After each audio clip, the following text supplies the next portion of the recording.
नमस्कार।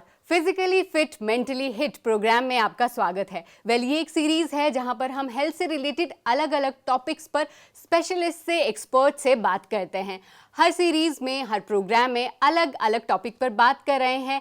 पहले हमने बात की थी आई केयर के बारे में और आज हम लोग बात कर रहे हैं स्किन केयर और हेयर केयर के बारे में। और इस विषय पर बात करने के लिए हमारे साथ स्टूडियो में मौजूद है डॉक्टर दिवाकर शर्मा, जो कि MBBS है, DNB, साथ में कंसल्टेंट है, dermatologist eight Bharat Vikas Parishad, Dermacare skin laser and hair transplant centre, Kota. Sir, आपका बहुत बहुत स्वागत है। इस इम्पॉर्टेंट टॉपिक की बहुत ज़्यादा ज़रूरत थी, स्पेशली स्टूडेंट्स के लिए जो कि यहाँ पे कोटा में रह रहे हैं या आपको ऑनलाइन कहीं पे भी देख रहे हैं इसके माध्यम से। So thank you so much for your time. आपको बहुत धन्यवाद। जी सर, अगर बात करें जैसे ये सीरीज, इसकी शुरुआत ही हुई थी बच्चों की ऑलराउंड डेवलपमेंट के लिए, और अगर बात करें तो स्किन एक बहुत इंपॉर्टेंट हिस्सा है। और बात करें बच्चों की, अडोलेसेंट एज में सबसे कॉमन रहता है एक्ने, पिंपल्स, और स्टूडेंट्स के बहुत कंसर्न्स रहते हैं। सर, क्यों होता है इस एज में इतना ज़्यादा और इसके लिए क्या प्रिकॉशंस ले सकते हैं, अगर आप बता पाएं? बिल्कुल, है ना। इससे पहले हमें हेयर स्ट्रक्चर को थोड़ा समझना होगा। मैं एक थोड़ा सा मॉडल के द्वारा आपको समझाने की कोशिश करूँगा। छोटा सा है, ये एक हमारे हेयर होते हैं, ये हेयर रूट है और साथ में एक सेबेशियस ग्लैंड है। ये वाइट आपको दिख रहा होगा, ये सेबेशियस ग्लैंड होती है। 12-13 साल की उम्र के बाद under the influence of hormone और की वजह से इस ग्लैंड का साइज़ बढ़ता है, जिससे कि ऑयल प्रोडक्शन शुरू हो जाता है। तो हमारी स्किन में ऑयल आना शुरू हो जाता है। अब ऑयल होता है स्टिकी, चिपचिपा, तो वो ऑयल यहाँ पोर से बाहर निकलता है। अब इसकी वजह से चूँकि ऑयल चिपचिपा होता है तो डस्ट पार्टिकल आके वहाँ चिपक जाते हैं, तो ऑयल अंदर से बन रहा है लेकिन निकल नहीं पा रहा। एक पाइपलाइन में पानी बह रहा है और हम उसको बंद कर देंगे तो वो क्या होगा, फूल जाएगा। वही हमारे एक्ने हो जाते हैं। ठीक है, तो अब किसको कैसे सही करना है, क्या क्या प्रिकॉशन लेना है? तो सबसे पहले यहाँ पे बात आती है, क्योंकि हमें जो पोर्स बंद हो गए उसको ओपन करना है, तो यहाँ पे रोल आता है एक अच्छे से फेस वॉश का। तो एक जेंटल फेस वॉश से अपन 1-2 बार क्लीन करना चाहिए। अगर कई बार एक्ने कुछ लोगों को, बच्चों काफ़ी सीवियर होते हैं, मोटे मोटे सिस्ट बन जाती हैं, अगर ऐसा है तो उसमें हमें कुछ मेडिकल ट्रीटमेंट तो लेना ही पड़ेगा। ऐसा भी देखा गया कि बच्चों को चूँकि थोड़ा स्ट्रेस भी रहता है, थोड़ी एंग्जाइटी होती है, तो वो एक्ने को से पढ़ते पढ़ते अनोइंगली वो उसको स्क्रैच करते रहते हैं। तो उसको एक्ने एक्सकोरिया बोलते हैं। उससे कई बार स्क्रैच निशान, ब्लैक पिगमेंटेशन हो जाता है। तो एक तो इनको एडवाइस है कि कभी भी एक्ने होंगे, सही हो जाएंगे, लेकिन आपको उसको स्क्रैच नहीं करना है ना। वो अपने आप समय के साथ चले भी जाते हैं, तो वो नहीं करना। एक सेकंड थिंग की क्लिनजिंग इंपॉर्टेंट है ही सही। जंक फूड, फास्ट, ऐसा देखा गया कि जिन फूड में का हाई ग्लाइसेमिक इंडेक्स होता है, जैसे कि फास्ट फूड जिसे अपन बोले, उनको थोड़ा अवॉइड करना चाहिए। अगर उसको खाने से भी एक्ने थोड़े से बढ़ते हैं तो वो उनको ध्यान रखना चाहिए। यानी फूड भी बहुत इम्पोर्टेंट है। जी बिल्कुल। आजकल हमारी हैबिट काफ़ी चेंज हो गई है, डाइटरी हैबिट्स। तो हाई फाइबर डाइट लें, अच्छे से दिन में करीब 8 से 10 ग्लास पानी जरूर पीना चाहिए। एक जेंटल फेस वॉश से दिन में 1 से 2 बार फेस वॉश कर सकते हैं वो। जी। और ये सर फेस वॉश की अगर बात करें, 1-2 बार अगर कर सकते हैं, कुछ एक स्किन पे भी डिपेंड करता होगा। कुछ लोगों की ड्राई रहती है, कुछ तो उनको क्या, मार्केट में बहुत सारे over the counter face wash available हैं, देख लेंगे। लेकिन जैसे कि जो भी मेडिकेटेड फेस वॉश, जो अच्छा फेस वॉश होगा वो सल्फेट फ्री होगा, SLS फ्री, है ना। सोडियम लोरिल सल्फेट करके एक फेस वॉश यूजुअली कॉस्मेटिक वाले फेस वॉश में अवेलेबल होता है, उससे उसमें झाग बनते हैं। पर मेडिकेटेड में ये चीज़ नहीं होता। और उसके pH बैलेंस होना चाहिए। हमारी स्किन की pH 5.5 होती है, तो उस pH, उस पे फेस वॉश जो हम यूज़ करें तो उसका pH भी बैलेंस होना चाहिए। तो वो थोड़ा देख लें इस चीज़ को, और उससे दिन में 1 से 2 बार क्लीन करके करें। और करने के बाद डेफिनेटली आप जब क्लीन करें उसका एक बार मॉइस्चराइजर, एक जेंटल मॉइस्चराइजर यूज़ करें उसके ऊपर। जी। सर, ये तो बात हुई स्किन की। और स्टूडेंट्स की बात करें, अडोलेसेंट की बात करें, तो ये सभी की इन जनरल भी एक बहुत ही इम्पॉर्टेंट एस्पेक्ट है हेयर। बहुत इम्पॉर्टेंट है, और हेयर केयर को लेके सभी लोग बहुत कंसर्न भी रहते हैं। और स्टूडेंट्स की स्पेशली यहाँ पे बात कर रहे हैं, आपको देख रहे हैं इस वक्त जो स्टूडेंट्स, उनके लिए कंसर्न रहता है, बाल झड़ रहे हैं कॉन्स्टेंटली। एक तो बाल झड़ रहे हैं, वैसे ही टेंशन है, और बालों को देखकर फिर और ज़्यादा आपको टेंशन हो गया है। तो सर, इससे कैसे वो छुटकारा पा सकते हैं, क्या प्रिकॉशंस? बहुत अच्छा क्वेश्चन है। मेरे क्लिनिक में काफ़ी पेशेंट आते हैं और वो एक ही बात बोलते हैं, सर कोटा के पानी में क्या खराबी है, हमारे बाल टूट रहे हैं। मैं उनको सिर्फ एक ही जवाब देता हूँ, अगर ऐसा कोटा के पानी में खराबी होती है तो कोटा में हम लोगों के सबके बाल चले गए होते हैं, पर ऐसा तो है नहीं। तो ऐसा एक्चुअल में इसका एक रीज़न क्या है? अब ना बाल झड़ने के बहुत सारे रीज़न होते हैं। अच्छा, बाल झड़ने में एक इंटरेस्टिंग बात बताऊँ मैं आपको कि अक्सर फीमेल ज़्यादा आती हैं, लड़कियाँ आती हैं, यंग गर्ल्स आती हैं, और रीज़न उनका बहुत सिंपल है। वो बोलती हैं कि सर बाल कॉम्ब करते हैं, इतने हमारे बालों का गुच्छा बन जाता है। मैं एक सिंपल जवाब देता हूँ कि इसका सिंपल सा कारण है कि आपके बाल इतने बड़े हैं, है ना, तो 10 बाल भी टूटेंगे ना तो इतना बड़ा एक वॉल्यूम बन जाएगा, तो आपको वो आपको बड़ा मेजर एंग्जाइटी का रहता है रीज़न। ऐसा देखा गया है कि यूजुअली एक इंसान के नॉर्मली एक दिन में 150-200 बाल टूटते हैं, विच इज़ नॉर्मल। तो ऐसा अगर कुछ बाल टूट रहे तो उसके लिए हमें परेशान नहीं होना, क्योंकि हमारे स्कैल्प में जो बाल होते हैं वो 3 अलग अलग स्टेज में होते हैं। कुछ ग्रोइंग स्टेज में होते हैं, कुछ रेस्टिंग में, कुछ ऐसे स्टेज में होते हैं बाल टूटते हैं। तो बाल जो टूट रहा है तो बाल आ भी रहा है ना, बट जाता हुआ बाल हमें दिख रहा है इसलिए हम परेशान हो रहे हैं, आता हुआ बाल हमें दिख नहीं रहा इसलिए हमें समझ में नहीं पड़ रहा ना। ये तो एक रीज़न हो गया। हाँ, लेकिन दूसरे कारण भी डेफिनेटली हो सकते हैं इसमें। कई बार स्पेशली अगर लड़कियां अगर वो डाइटिंग अगर ज़्यादा कर रही हैं, तो अगर डाइट आपकी ठीक से नहीं और डाइटिंग आप बहुत ज़्यादा कर रहे हो तो हो जाएगा। अभी ऐसा देखा गया कि अभी कोटा में लास्ट कुछ 2-3 महीने पहले डेंगू काफ़ी था, तो आफ्टर दिस डेंगू या टाइफाइड या मलेरिया या कोई स्ट्रेसफुल एपिसोड के बाद उस समय बाल नहीं टूटते, उसके 3 महीने बाद बाल टूटना शुरू होते हैं। तो एक स्किन कंडीशन है टीलोजन इफ्लुएम बोलते हैं, इसकी वजह से बाल टूटते हैं। तो वो विच इज़ रिवर्सेबल, वो हो जाता सही। उसमें एकदम से बहुत ज़्यादा बाल टूटने शुरू होते हैं, तो पेशेंट को लगता है कि एकदम ये क्या हो गया। हम अगेन उस पेशेंट को इसमें यही रिएश्योरेंस देना होता है क्या जो भी है एक नॉर्मल फिनोमिना है, ये सब रिवर्सेबल है, सब दवाओं के साथ थोड़े बहुत विटामिन से या कुछ मेडिसिन साथ ये रिवर्सेबल हो जाएगा, ठीक है, ऐसा कुछ नहीं है। कभी कभी ऐसा भी देखा गया लड़कों में, स्पेशली जो उनके जेनेटिक भी होता है, पापा मम्मी के बाल कम है तो बाल कम हो जाते हैं, उस केस में हमें कुछ उनको मेडिसिन प्रेस्क्राइब करनी पड़ती है।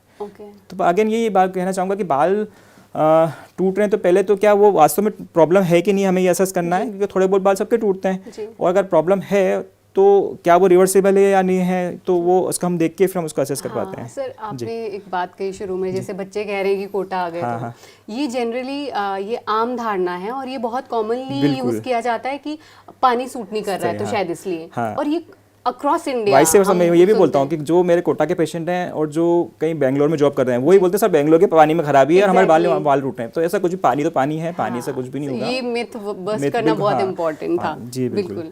तो बेसिकली बच्चे घर से दूर हैं, स्ट्रेस है, थोड़ा डाइट भी शायद ठीक नहीं हो पाती होगी, तो इसलिए थोड़े बाल टूटते भी हैं उनके, तो उनका वो वाली पॉइंट है। अदरवाइज कोटा के पानी में तो कुछ भी खराबी नहीं है। जी सर, अब लौट कर आते हैं स्किन पर। बहुत सारे स्टूडेंट्स में और इन जनरली भी हम सभी में देखा गया है कि स्किन में ड्राइनेस जो रहती है, उसके क्या रीजंस रहते हैं और क्या हम उसको ठीक कर सकते हैं कंप्लीटली? बिल्कुल, है ना। देखिए, इससे पहले हमें स्किन हर इंसान की अलग अलग होती है, किसी की ऑयली होती है, किसी की ड्राई और किसी की मिक्स टाइप की स्किन भी होती है। अगर आपकी स्किन बहुत ड्राई है तो मॉइस्चराइजर यूज़ करना है। मॉइस्चराइजर कौन सा यूज़ करना है? देखिए, बहुत सारे अवेलेबल होते हैं मार्केट में, लेकिन देखिए जब भी आप मॉइस्चराइजर यूज़ करें तो बहुत ज़्यादा उसमें फ्रेगरेंस नहीं होनी चाहिए, है ना। और मॉइस्चराइजर लगाने के कुछ तरीके होते हैं, जैसे कि आप कई बार हम है ना एलोवेरा डायरेक्ट लगा लेते हैं, ग्रीन वाला जो होता है वो हाइग्रोस्कोपिक होता है, वो पानी सोख के फूलता है। तो अगर आप एलोवेरा डायरेक्ट अपनी स्किन पर लगाओगे तो उल्टा स्किन का पानी सोख लेगा और ड्राई कर देगा, तो स्किन को उल्टा ड्राई करेगा, तो इचिंग भी करेगा। तो डायरेक्ट ड्राई एलोवेरा या प्लेन एलोवेरा नहीं लगाना है। जो भी मेडिकेटेड दवाएं आती हैं उसमें एलोवेरा विद ग्लिसरीन या का कॉम्बिनेशन होता है, तो वो यूज़ करें। पहली बात, जब भी मॉइस्चराइजर यूज़ करें तो नहाने के बाद जब हम अपने शरीर को पोंछें तो तुरंत उस समय ही लगा लें, तो क्या कि जो हमारी स्किन की नमी है उसको इनमें अंदर मेंटेन करके रखेगा। तो वो एक होता है। और अगर कुछ लोगों की स्किन बहुत ड्राई है तो फिर उनको petrolatum jelly, white petrolatum jelly से हम वेस्लिन बोलते हैं, वो यूज़ कर सकते हैं, वो यूज़ करना चाहिए। और सर, विंटर्स में देखा गया है बहुत ज़्यादा प्रॉब्लम हो जाती है। विंटर सीजन ड्राई सीजन है, तो इसमें एटमॉस्फेयर में भी थोड़ी नमी कम होती है, तो डेफिनेटली इस समय जो ड्राइनेस बढ़ती है स्किन की, और ड्राइनेस से रिलेटेड जो स्किन की प्रॉब्लम है वो भी बढ़ जाती है। सर, एक और सवाल है जो हम कॉन्स्टेंटली इससे पहले भी 2 बार ले चुके हैं सीरीज़ में, और वो कहीं ना कहीं हर एक स्पेशलिस्ट के लिए मुझे लगता है कि बहुत इंपॉर्टेंट भी होता है उनसे पूछना। ओवर द काउंटर कई बार स्टूडेंट्स या हम लोग भी कि आपको प्रॉब्लम है तो जाके आपने ले लिया कोई भी मेडिसिन, अच्छा बाद में आपको इचिंग हो रही है, उससे रिएक्शन हो गया, तो आप क्या कहना चाहेंगे? बिल्कुल, आपने बहुत ही अच्छा क्वेश्चन रखा। मैं सिर्फ 5 दिन पुरानी बात बता रहा हूँ। एक स्टूडेंट है, एक कोचिंग की है, वो मेरे पास करीब पिछले 1 साल से ट्रीटमेंट ले रही है। उसका कॉम्प्लेक्शन थोड़ा डार्क था, उसका ये कहना है, तो क्लास के कुछ बच्चे उसको बुली करते होंगे, तो वो एक कॉस्मेटिक बेटनोवेट और ऐसी over the counter medicine tube लगाने लगी। उससे उसको फेयरनेस आई, बिल्कुल आई। लेकिन उसके जब उसने कम से कम 1 से 2 साल लगातार लगाई है, कम से कम शायद 50 ट्यूब लगा चुकी होगी जब मेरे पास आई फर्स्ट टाइम। बिल्कुल रेड फेस था, चेहरे पे पफीनेस थी, टिपिकल स्टेरॉयड अब्यूज़ के साइन थे, उसके स्ट्रेच मार्क्स थे। वो 16-17 साल की लड़की की, अब मैं घबरा गया देख के कि वो आप देखिए कितना ब्रॉड स्ट्रेच मार्क्स हैं। इवन उसकी स्किन पूरी फट चुकी थी फोल्ड पे, है ना। और उसका बॉडी जो एंडोजेनस जो कोर्टिसोल लेवल कराया था वो भी कम था, कि बॉडी ने स्टेरॉयड प्रोडक्शन बंद कर दिया था, और इतनी डिप्रेस थी। और उसको बस एक ही बात बोली थी कि सर मैं गोरी तो रहूँगी ना। उसको वो मतलब नहीं था कि उसको परेशानी है, तो ऐसा कभी ना करें। मार्केट से देखिए, जो हमारा कॉम्प्लेक्शन है वो उसमें हम दवाओं के साथ थोड़ा बहुत फ़र्क ला सकते हैं, लेकिन आप बिना डॉक्टर के एडवाइस पे अगर इस तरह की दवाएं यूज़ करेंगे तो शुरू शुरू में तो आपको काफ़ी अच्छा लगेगा, लेकिन आपको at the end of the day आपको बहुत ज़्यादा उसके लिए पे करना होगा। जी। और सर हमने शुरुआत में जैसे बोला एडोलेसेंस से ही शुरू की थी बात। टीनेज एक ऐसी एज है जब आप स्कूल में पढ़ाई कर रहे हैं, इवन कॉलेजेस में भी जब हम जाते हैं तो पीयर प्रेशर की वजह से या आसपास आपके सोसाइटी में कई बार हम खुद ही अपने मन में ये बना लेते हैं देख के कि शायद यही चलता है, रंग है तो इस तरह। तो आई थिंक कहीं ना कहीं खुद भी इस तरह की भावना नहीं रखनी चाहिए और किसी को बुली भी नहीं करना चाहिए। बिल्कुल। फिर अभी वो लड़की शायद अभी 4-5 दिन पहले आई थी, तो फाइनली कोटा से जा रही थी, तो शी वाज ओके, बट ठीक है। पर मैंने उसको बार बार ये बोला कि आप उन दवाओं को, अपन को गोरा होने पे बिल्कुल ध्यान नहीं देना है, अभी हमें जो उसके साइड इफेक्ट है उससे हमें ओवरकम होना है, तो बिल्कुल आप कोई इस तरह की क्रीम ना लगाएं। एक और मैं यहाँ पे पॉइंट ऐड करना चाहूँगा, अभी जैसे स्टूडेंट हैं, पढ़ाई बहुत होती है, सिटिंग का काफ़ी रहता है, तो उनको फंगस इन्फेक्शन हो जाते हैं, रिंग वर्म हो जाता है, मेडिकल पे गए, ट्यूब लगाई, तो है ना, उसमें कई बार स्टेरॉइड वाली ट्यूबें देते हैं। तो मैं एक पेशेंट को सिंपल आपको एक चीज़ समझाता हूँ कि जिस ट्यूब में डर्म लिखा हुआ, मैं एक ही चीज़ बताऊँ, डर्म GM+, ये ट्यूबें मत लगाओ। ये सब स्टेरॉइड होता है, मैक्सिमम केस में देखा गया है, तो आप तो ये मत लगाओ। टाइगर डर्म, मतलब नाम मैं नहीं लेना चाहूँगा, बट ठीक है, इस तरह के डर्म GM+ वाली स्टेरॉइड वाली ट्यूबें नहीं लगाएं। और ये शुरू में बड़ा अच्छा लगता है, 2 दिन में जो चीज़ सही हो जाती है, लेकिन फिर बाद में वही बीमारी वो बिगड़ जाती है। तो और सर एक और पॉइंट आपसे ही उस पर थोड़ा सा एलैबोरेट करना चाहेंगे कि स्किन का हेल्दी होना इम्पोर्टेंट है, ना कि वो किस कलर की है। बिल्कुल, ऑब्वियसली देखिए, कॉम्प्लेक्शन तो जो है अच्छा है, लेकिन वही है कि अगर हमें कुछ स्किन प्रॉब्लम ना हो जाए और हम अच्छे होने के चक्कर में अपना स्किन को बिगाड़ बुरा ना कर बैठें। जी, तो इस तरह की चीज़ें अवॉइड करनी चाहिए। जी। सर सनलाइट प्रोटेक्शन की अगर बात करें, हम आमतौर पर देखा गया है कि सनस्क्रीन कितना लगाएं, कब लगाएं, कब ना लगाएं। इससे पहले भी एक एपिसोड में हमने इस बारे में बात की थी कि कई बार अगर आप लगा भी रहे हैं तो कहीं ना कहीं आपकी स्किन को वो विटामिन डी प्रॉपर्ली मिल पा रहा है, नहीं मिल पा रहा है, वो एक देखना रहेगा। तो एज एन एक्सपर्ट आपकी क्या राय है? बिल्कुल, देखिए, हर चीज़ के 2 पहलू होते हैं। विटामिन डी की अगर हम बात करें तो विटामिन डी हमारे लिए बहुत ज़रूरी है, इवन स्किन के लिए बहुत ज़रूरी है। स्किन की बहुत सारी प्रॉब्लम में हम विटामिन डी देते हैं, एक्ने में आप इवन बहुत सारी स्किन प्रॉब्लम देते हैं। लेकिन अगर हम बहुत ज़्यादा सनस्क्रीन यूज़ करेंगे तो ऑब्वियसली हमें विटामिन डी की उतनी हमारे बॉडी में बन नहीं पाएगा। सनस्क्रीन जो यूज़ करते हैं, इसमें हम यूजुअली जब रिकमेंड करते हैं, अगर पेशेंट को कोई स्किन सन रिलेटेड कोई प्रॉब्लम है, जो कि सन से एग्रावेटेड हो रही है, या पर्सन का धूप में रहने का काम ज़्यादा हो रहा है, या कोई स्पोर्ट्स पर्सन है, तब वो सनस्क्रीन लगाएं। ऐसा देखा गया है वैसे भी कि इंडियंस में 90% इंडियंस में विटामिन डी की डेफिशिएंसी है, क्योंकि हम लोग धूप में नहीं बैठते हैं। सर क्या आजकल ज़्यादा बढ़ रही है? हाँ, क्योंकि हमारा सन एक्सपोजर, मल्टी अपार्टमेंट में रह रहे हैं हम लोग, धूप में हम बच्चों ने खेलना बंद कर दिया, जाते ही नहीं है घर पे, सब अपना वीडियो गेम या जो भी उसमें लगे रहते हैं, मोबाइल में रहते हैं, तो सन एक्सपोजर नहीं हो रहा तो विटामिन डी नहीं बन पाएगा। तो ये तो 90% इंडियंस में विटामिन डी की डेफिशिएंसी है। तो और फिर सनस्क्रीन और लगाएंगे तो फिर तो कैसे होगा ना। सनस्क्रीन तब यूज़ करें जब आपका वास्तव में जेन्युइनली आपको कोई स्किन प्रॉब्लम है, और बच्चों को तो आई डोंट थिंक इतनी ज़रूरत है। अगर सन रिलेटेड कोई स्किन एलर्जी है तो आप सनस्क्रीन पे जा सकते हैं, अदरवाइज ठीक है, नहीं करना चाहिए। और हार्श लाइट में आपने कुछ टाइम पीरियड कहा था कॉन्वर्सेशन शुरू करने से पहले, जी, बिल्कुल जी, हाँ, उसमें भी ले सकते हैं। ठीक है। और सर एक और चीज़, स्किन और हेयर केयर की तरफ हम लोग मूव कर रहे हैं, तो स्किन से अब हेयर केयर पे आते हैं, तो बात आती है सेम सीजन में, विंटर्स में डैंड्रफ बहुत ज़्यादा प्रॉब्लम है, और कई लोगों को तो genuinely through out the year रहता है। तो सर रीजंस क्या हैं? और देखिए, डैंड्रफ जो है, डैंड्रफ इज़ लाइक ये एक एंडोजिनस चीज़ है, किसी की स्किन होती है उनको डैंड्रफ ज़्यादा होता है। और डैंड्रफ जब होता है तो हम पेशेंट को यूजुअली 2 बातें एडवाइस करते हैं कि आपको बाल में ऑयल लगाना बंद करना है। एक उल्टा मिथ है कि जब डैंड्रफ ज़्यादा होगी तो कहता है ड्राइनेस है तो ऑयल लगाओ। सर हम लोग यही जनरली सुनते हैं। अब क्यों बंद करते हैं उसका कारण मैं बता देता हूँ। आगे हमने हेयर स्ट्रक्चर देखी, ऑयल लगाएंगे, ऑयल अगेन स्टिकी होगा। ऑयल का जो पार्टिकल्स, ये बोलते हैं बालों को पोषण कैसे देंगे, है ना। तो पहली बात, हमारे बाल डेड हैं, बाल को काटने से दर्द नहीं होता है, तो हम डेड चीज़ को, मृत चीज़ को क्या पोषण देंगे। बालों का जो लाइव पार्ट होता है वो नीचे की तरफ होता है, यहाँ पे कहीं। तो ऑयल जो लगाएंगे वो अंदर पेनिट्रेट ही नहीं कर पा रहा, तो वो न्यूट्रिशन वाला एस्पेक्ट चला गया। अगेन जो फंगस है, वो ऑयल है, उसमें फैटी एसिड है, फैट है, तो वो फंगस के लिए कल्चर मीडिया का काम करेगा। फंगस उल्टी ग्रो होंगी तो उल्टा डैंड्रफ बढ़ेगा, है ना। तो ऐसे जब डैंड्रफ है तो ऑयल बिल्कुल बंद करना है, और क्या करना है, क्लिनजिंग इंपॉर्टेंट है, बालों की सफाई ज़्यादा करनी है। एंटी डैंड्रफ शैम्पू आते हैं। एक और हम जब भी एंटी डैंड्रफ शैम्पू लेते हैं तो उनको लगाया आधा मिनट रख के वॉश किया, ऐसा नहीं करें, करीब 5 से 10 मिनट रखें फिर वॉश करें। फिर डिपेंड भी करता है कि कई बार कुछ किसी को सीबोसोराइसिस होता है, कुछ थिक अलग तरह की फंगस होती है, तो उसमें कुछ अलग तरह का ट्रीटमेंट आता है। पर हाँ, ये कि क्लिनजिंग इंपॉर्टेंट है, तो कभी बच्चे सर भी देखते हैं कि सब हम तो 6-7 दिन में नहाते हैं या जो भी है, तो उसको थोड़ा देख लीजिए, गर्म पानी से आप नहा सकते हैं। जी जी मैम। सर इसके अलावा अगर बात करें स्किन की, है कैसे स्किन पे अगर आए तो हमने देखा है कि कई बार हम लोग धूप में खड़े हैं और ये कुछ लोगों में देखा गया है आमतौर पर, और कई बार हमारे साथ भी होता है कि हम खड़े हैं तो रेड स्पॉट्स हो जाते हैं बॉडी पे, और वो कई बार इतने प्रिविलेंट होते हैं कि वो आप हर कोई नोटिस कर पाता है आपके साथ साथ। देखिए तो उसका क्या रीजन सोलर अर्टिकेरिया है ना, सन इंड्यूस्ड अर्टिकेरिया होता है, बिल्कुल ऐसा कहते हैं। Everything under the sun including sun can cause allergy. इस विश्व में जितनी भी चीज़ें सबसे एलर्जी हो सकती है, इवन सन से तो होती है, खैर है ना। तो वो सोलर अर्टिकेरिया होता है या कोलिनर्जिक अर्टिकेरिया एक कंडीशन होती है। उसमें अगर हम पेशेंट को बोलें कि आप, वो बोलेगा सब धूप में भी होती है, इवन मैं घर के अंदर साइकिलिंग करूँ, दौड़ा भाग करूँ, जैसे बॉडी टेम्परेचर पड़ेगा तो ये हो जाता है, तो मुझे एलर्जी हो जाती है। तो इसमें हम कुछ एंटी एलर्जिक टेबलेट्स देते हैं, उससे काफ़ी हद तक ये चीज़ कंट्रोल हो जाती है। जी जी, है ना। और डाइट बहुत इम्पोर्टेंट है। डाइट, अगेन डाइट, बिल्कुल डाइट का देखिए, डाइट कहीं ना कहीं हमारी हर बीमारी से और हर पहलू से जुड़ी हुई है, तो हेल्दी डाइट बहुत ज़रूरी है।